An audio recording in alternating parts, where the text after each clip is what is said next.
This is one of a series of short videos that I'm doing in relation to the preferences for the engine driver app.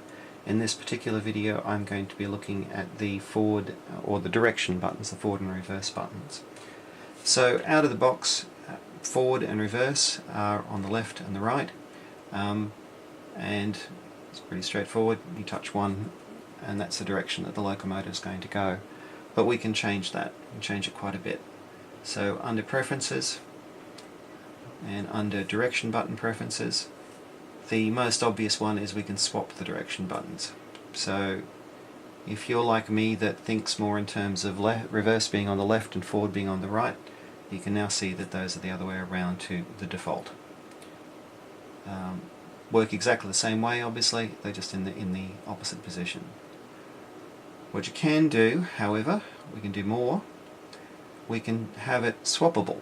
So a long press on the swap direction buttons. So I've still got it in the forward reverse, but now if I press and hold the reverse button, it goes back to the standard.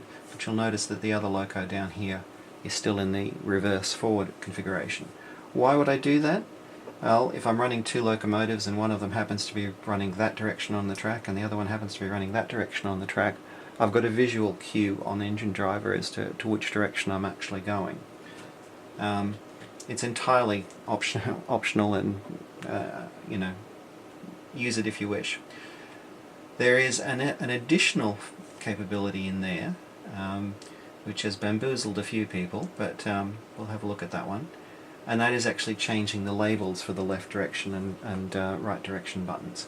So out of the box, obviously they're called forward and reverse, and if you've got them the reverse option chosen, then it works in reverse. The left one becomes the right and the right one becomes the left.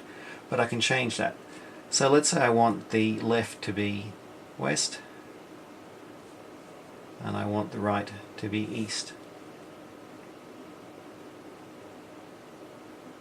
There we go.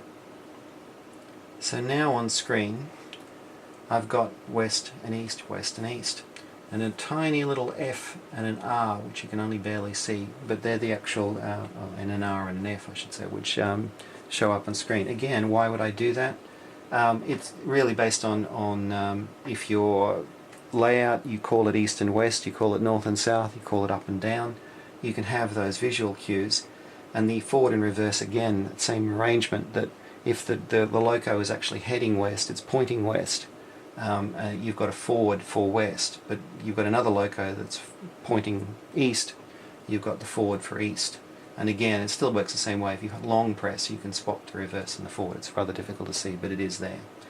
And the loco will travel in the direction of the F or the R. The east and west are really just labels.